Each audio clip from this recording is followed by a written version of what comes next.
In this video, I'm about to ruin your entire worldview of business in the best possible way. Most entrepreneurs are stuck in what I call the complexity trap. You think you need more funnels, more tactics, more 47-step morning routines. But here's the truth. The real problem is that you're optimizing the wrong things. I remember once a student came up to me with an idea for a DIY boba tea starter kit.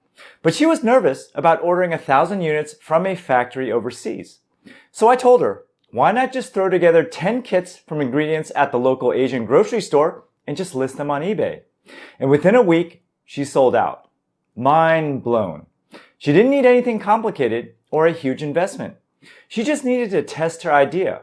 So over the next 10 minutes, I'm going to walk you through the exact 7-part system that took me from grinding 80-hour weeks to building a business that actually works. And I guarantee you that at least 3 of these will completely flip your assumptions upside down. So let's start with the most counterintuitive rule of them all.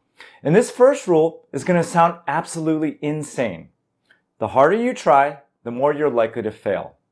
Now think about it. When you're desperate to close a sale, customers feel it instantly and they run. When you obsess over going viral, you overthink every post and kill your own creativity. And when you grind 18-hour days, you burn out and start making dumb decisions. Now this is called the effort paradox. The more you clutch at success, the faster it slips through your fingers. And it's the same reason that you can't force yourself to fall asleep at night, or why you can't get a date when you desperately want a girlfriend. In business, chasing success too aggressively actually makes you repel it. Now here's the fix, and I call it the 3-year rule. If you're going to start something, go in with the mindset that you're going to stick with it for at least 3 years no matter what. Not 3 months, not until it feels right, but 3 full years. And this one shift changes everything. Because when you commit to 3 years upfront, you stop obsessing over every single result. You stop checking your stats every 5 minutes because you know one bad week does not matter. And you stop panicking when the first product launch flops because you got 35 more months to figure it out. The 3-year rule forces you to play the long game. And that's when you can just chill out and stop being desperate. But being relaxed doesn't mean being lazy. It means you're confident enough to take consistent action without needing every single move to pay off immediately. And ironically, that is the mindset that actually brings results. Now let's move on to rule number 2. The more you try to control everything, the less control you actually have. Entrepreneurs love to micromanage, especially engineers like myself. You plan every detail of the launch, map out every marketing funnel, predict every possible customer objection, and then reality laughs and just slaps you in the face. And that is exactly what happened to us during the pandemic. Overnight, our business selling wedding handkerchiefs completely collapsed because no one was getting married and no one was throwing parties, and it didn't matter how much we had planned, how perfect our funnels were, our entire market just disappeared. Now we couldn't control that, but what we could control was our reaction. So we shifted our production from handkerchiefs to cloth masks, and that pivot literally saved our company. Now control in business is like trying to hold water in your hands, and the tighter you squeeze, the faster it leaks out. Now here's the mindset change you must adopt. You can only control 2 things, your actions and your reactions, and everything else is out of your hands. Now, can you control if your ad platform changes its rules? No. Can you control whether you keep testing new channels? Yes. Can you control the economy? No. But can you control the quality of your product and how you treat your customers? Absolutely. So stop trying to be the CEO of the entire universe. You're not trying to manage the ocean. You're just surfing it. And your job isn't to control the waves. It's to ride them better than everyone else. Now here's rule number 3. The majority of your work is worthless. And here's the brutal truth most entrepreneurs refuse to face. Only 20% of your actions will actually move the needle. Now I've seen this play out with my own business. Most of our customers spend less than $30, which is less than half of our average order value. But here's the shocking statistic. Just 10% of our customers spend over $120, which is double our average order value. And that tiny group of 10% drives nearly 50% of our yearly revenue. So guess what? We spend most of our time marketing to that top 10%. We send them early access to new products. We ask them for their feedback. We treat them like VIPs, and that is the 80-20 rule in action. Yet most entrepreneurs spend their lives obsessing over the other 80%, polishing logos, tweaking website colors, perfecting systems that don't actually move the needle. And that is why so many people feel busy but never actually move forward, because they're majoring in minor things. Now the winners double down on the 20% that matters. They find the products that sell and push them harder. They identify the customers who buy repeatedly and serve them better. And they cut the noise and focus on the leverage. So here's your action step. Pull up your sales data right now, find your top 20% of customers or products, and then ask yourself, am I spending 80% of my time on them? And if not, you're leaving money on the table. Because success is not about doing more. It's about doing less, but choosing better.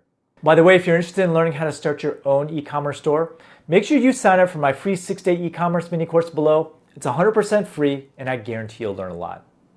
Rule number 4, tiny choices over time create massive results. If you send 1 email a day, that's actually 365 opportunities to make a sale this year. 1 product tweak a week is 52 chances to improve your conversion rate. 1 customer relationship strengthened each day is a loyal base that buys from you again and again. Now that last one has been huge for our business. In our business, we often do things that don't scale, like writing handwritten notes or even driving an order locally to a wedding.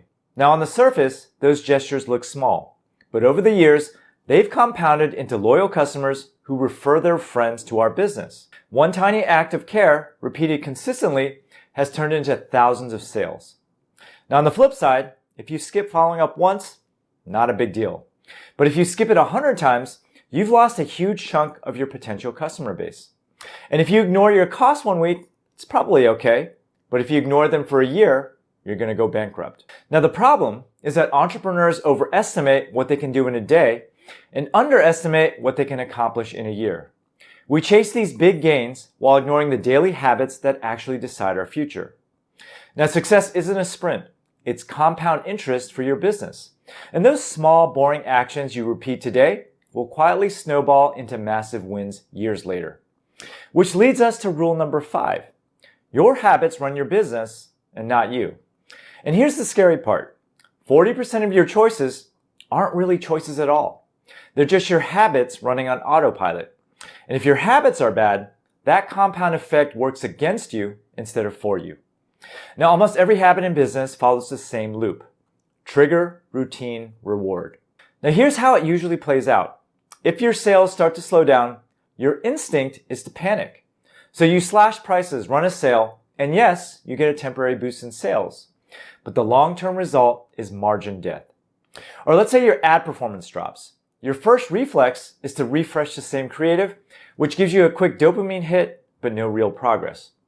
Or when stress piles up, instead of tackling your priorities, you bury yourself in busy work. Now it feels productive in the moment, but your revenue is not going to move. Do you see the pattern? Your brain doesn't care if a habit helps or hurts. It just runs the program. And the problem is that you can't delete your habits. You can only replace them. Now let me give you one habit that fundamentally changed my entire business. Every Friday at 9 a.m., I spend 30 minutes reviewing last week's numbers. Not to panic, but to spot patterns. So what sold that week? What didn't? Which traffic source converted? And which customer segment bought the most? And then I write down one thing to test the following week based on what I've learned.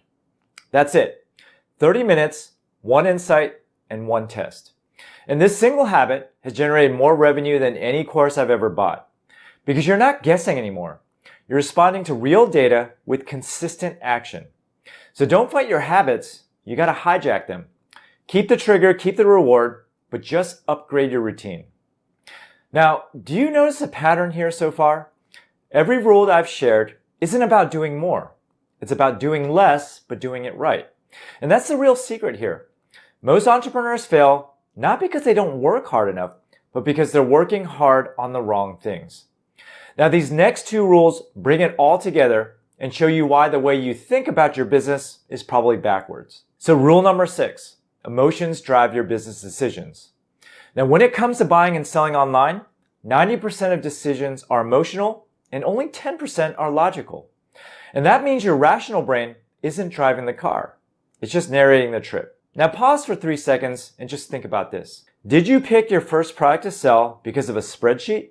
Or did it just feel cool and you just wanted to sell it? Here's the science. Your emotional brain processes information 500,000 times faster than your logical brain. And by the time you analyze a decision, your gut has already decided. And that is why trying to sell with facts and features doesn't work. Customers don't care about your bullet points. They care about how those bullet points make them feel. You're not selling 24-hour shipping. You're selling the relief of knowing that the gift will arrive on time. Now, emotion is why I spent $30 on this plain t-shirt from True Classic Tees when I could have gotten 20 shirts from Temu for the same cost. But their ads led me to believe that I would look more buff wearing their shirts, so I pulled the trigger. Logic had nothing to do with the purchase. So here's the exercise. Pull up your product page right now and read your headline out loud. Does it make you feel something, or does it list features? Now, if it's the latter, you gotta rewrite it. In fact, make it part of your routine to rewrite one product listing per day to tap into your customers' emotions. And finally, we have rule number 7. The more you chase money, the less successful you will feel. Now, this final rule explains why hitting your revenue goals might actually be making you miserable. Think about how most people approach business. They set a revenue goal, grind like crazy, and then tell themselves, once I hit that number, then I'll feel successful. But the moment they get there, the finish line moves. Now it's double that revenue. Then it's a bigger team, then it's a bigger exit, and somehow the happiness never shows up. And this explains why some entrepreneurs feel successful at $100,000, while others feel like failures at $1 million. It's because success in business isn't the destination. It is the byproduct of your hard work. Fulfillment comes when you make meaningful progress every day, even before the big payday. Or when a new customer says, this solved my problem. Or when you modify a product listing that converts 10% better. Or in my case, when you build a system that frees up your time. That is the stuff that compounds into sustainable success. So stop obsessing over hitting it big. Money shows up as a side effect of delivering value and not the other way around. So now you know the 7 rules. But here's the truth. Knowing and doing are 2 completely different things. So I'm going to make you an offer here. Just pick one rule from this video, just one, and apply it this week. Maybe it's the 3-year rule to stop obsessing over your results. Maybe it's the Friday review habit to install one data-driven routine. Or maybe it's just rewriting one headline to tap into emotion. Whatever it is, just pick one and then leave a comment telling me which rule you picked and what happened when you applied it. I read every single comment and I'll personally reply to yours. Because the difference between entrepreneurs who succeed and those who stay stuck isn't knowledge, it's action. So which rule are you choosing? And if you want to go deeper, watch this video next where I break down exactly what I would do if I were starting a business from complete scratch with $0.